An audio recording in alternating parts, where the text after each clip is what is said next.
And justice for all time. Let's go.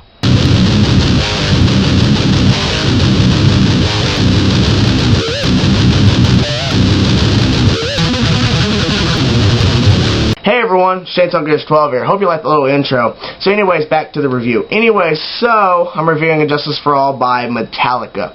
Now, one key thing that I want to say before I jump off into this video, I'm not going to try to make it as long as Master of Puppets review, so don't worry. Anyways, back to the album. So this is the first record without Cliff Burton on bass. And so that's one key thing that you should notice. Also, one other key thing is, Jason Newsted, the new bass player, that was his first official new music with Metallica, you can't hear his bass at all. So that's one thing that a lot of people have problems with this record, because you can't hear his bass, and on Metallica albums in the past you can hear bass. Well, James and Lars felt that Jason Newsted's playing wasn't up to par with Metallica, so they went a route of, we're not going to make his bass audible. So they went to the producers after Jason recorded his bass tracks for the album, and basically said that, take his bass volume level down to where it's barely audible, barely there, and then turn down a half step. And so all you really basically hear is a couple of clicking from him playing the bass with a pick, bass strings, and you can barely hear anything at all. Like, the only way you can actually probably hear some bass is if, of course, you go to YouTube and there's people that have turned the audio up, sorry about that, on the bass, and or you just have really good speakers and you can actually pick up the bass in some spots on really good speakers on a stereo system. But the really big change here for Metallica was that on this album they went more technical route. They went a route of a darker type music. Just anything on this record, everything on this record is just different. That's the gist of it, is because I feel like the whole band except for Jason Newsted was still coping with the fact that Cliff Burton was gone, so they spoke with their music. Their music was angry, it was loud, and it was just really technical. I think they were just so mad at what happened to Cliff Burton and how they're not the original four guys anymore that started out with Kill 'Em All. They were just so mad that the music spoke for how they were feeling. So I'm not really going to go through the track listing. I might talk about a few key points song-wise. But songs on this album are just really technical, and they're really just dark and evil. That's basically the whole album. You're going to get that sense through the whole album. But the few songs I do want to talk about on this album is Blacken, which is, actually I'm going to go through the whole song, sorry about that. Go through the whole songs, I'm going to give a little thing and talk about them at the end. Blacken, really fast, really crazy. It's usually the heavy, fast song they usually play at concerts. But this song starts off the album and it gives you really the meaning of a really fast riff. Just they're mad. James is mad. You can tell by his vocals and the lyrics in the song that he's just angry. And color the world blackened. You know, that line just tells me, yeah, he's pretty pissed.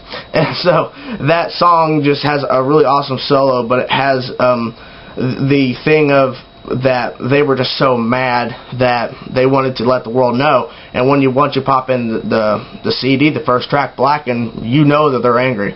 Now, Injustice for All, the title track, starts off with a really melodic melody, clean riff, and then it jumps off into it's kind of easy, it's kind of groovy of a riff, and then it jumps off into the song, of course. But just the song talks about, you know, like justice is raped, justice is done, you know, something like that. Basically, the gist of justice isn't right anymore, or something along that lines. So that's what they were going to go for that track. And that track is really long, especially long. I was kind of shocked of how long this song was. But I guess they just wanted to make a statement, so that's what they went for. And then we go to the third track, which is Eye of the Beholder, which is a rarity for Metallica. It's a chugging riff. Metallica aren't really known for chugging riffs, and a lot of people say it's not really chugging. Well, in my opinion, it's the same repetitive down picking of a riff. It has the movement and the riffage of a chugging riff. And James's vocals is kind of weird on this track. I'm not saying it's bad or it's just stupid or anything. It sounds like there's like an effect on his vocals. I could be wrong, but it sounds like there's an effect on his vocals, and it kind of makes the song a little bit better sometimes. You know, I'm like, what? But it's the fact of the Eye of the Beholder. It makes a great statement. It's a really unique song. They haven't played it since 1989, so I'm hoping that they'll pull it out at some point. But that song just it was kind of it throws you off from the first two tracks. That's what it happens. It got a cool fade in, really unique guitar solo, just all of that. And then we jump up into 1, which is the Justice for All ballad, because we have gotten Fade to Black from Ride the Lightning, Welcome Home Sanitarium from Master of Puppets. Now we have 1. Now this could be argued to be the most popular ballad from Metallica. Sometimes and sometimes no.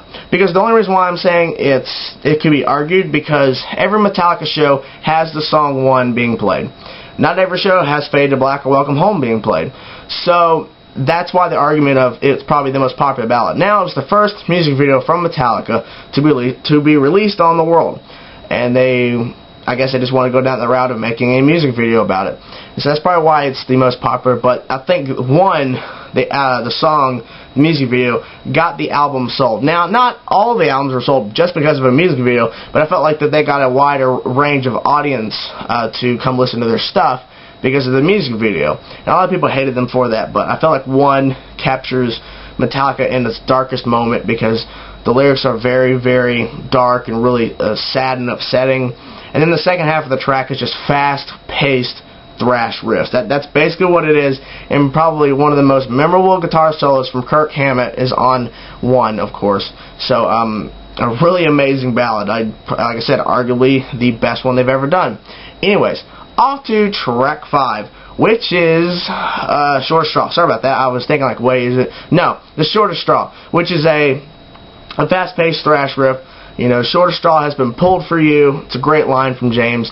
The song is just really a really aggressive thrash, and it sounds hard to play. I can actually play it on guitar, which I'm really proud that I can actually play part of it. I can't play all of it, but I can play part of it, and I'm really enjoy that. But The Shortest Straw is a really fast thrash track. It brings you back to the earlier Metallica days, because like I said, they went more technical on this album, but The Shortest Straw gives you a more technical feel for them. No, it doesn't. It gives you more thrash feel. Sorry about that. I'm getting confused here. Anyways, but The Shortest Straw is more of a thrash feel. It brings you back to the early days of Metallica. Really great track. Really enjoyable. And they continue to play it live, and they play it well. Harvester of Sorrow, which is a fan favorite. It's really groovy. It's slow, but yet it gets the crowd going. I really enjoy all the things that are on this track. The riffage, I enjoy the solos, I enjoy the drumming, I enjoy the vocal work. I enjoy basically everything on this track, because this track stands out among the others. Because, yeah, you could say that, either 1 is the best song on the album, or you could say Blackened is, or you can say Down the Road We Haven't Gotten to It Yet, Dyer's Eve. But Harvester of Sorrow is a really a huge track. Sorry about that, God. What is wrong with me? Anyways, but Harvester of Sorrow just gives you a lot of a feel of the band just wanting to just get like a little groove going, a little slowing it down a little bit, because they've been going really fast on the other tracks up to this point. So I guess they wanted to just slow it down. But it's a great riffage, great stuff. I really do enjoy that feel of that song. The Frayed Ends of Sanity. Now, The Frayed Ends of Sanity is the only track on the album that has never been played live. And so, what I really enjoy from The Frayed Ends of Sanity, it has really fast, crazy riffs, and the intro is from the Wizard of Oz movie, and it's something different, because this is where I think some of the really technical stuff comes into play, is on The Frayed Ends of Sanity. Got some really technicalized riffs, some really heavy stuff. It's basically like half of it is like the classic Metallica you're known from the thrash, and half of it's the technical side of the new Metallica that you're hearing on the record. So it gives you a variety of both, but it gives you a track that just, it's unrelentless, and it doesn't stop. It just keeps on going, and hitting you with all these different riffs, solos, lyrical points, drumming, everything is basically on this track. So that's what you're going to get with that. To Live Is To Die. Now, I'm not going to try to spend a lot of time on this, but I want to talk about this, because To Live Is To Die is a tribute to Cliff Burton. A great tribute. I really do enjoy it. But the one thing that I want to say is that I feel like the band was so just like they were so mad, but through all of it they made this beautiful track that a lot of people just don't really like it. I don't understand why a lot of people, like, I know, yeah, there are fans out there that say, oh, I love To Live Is To Die, it's awesome. But some fans, they just don't like it. They don't love it. It's just, I don't know. I don't know why they don't enjoy it like they should. It's a tribute to Cliff Burton. It's got amazing riffage. It's got a beautiful middle section. It's got a really amazing guitar solo from James Hetfield. I don't understand why a lot of Metallica fans just don't love it. Now, I'm pretty sure they appreciate it. They respect the fact that what Metallica did to tribute to Mr. Cliff Burton because of his death. But a lot of people just don't love the song, and I don't understand why.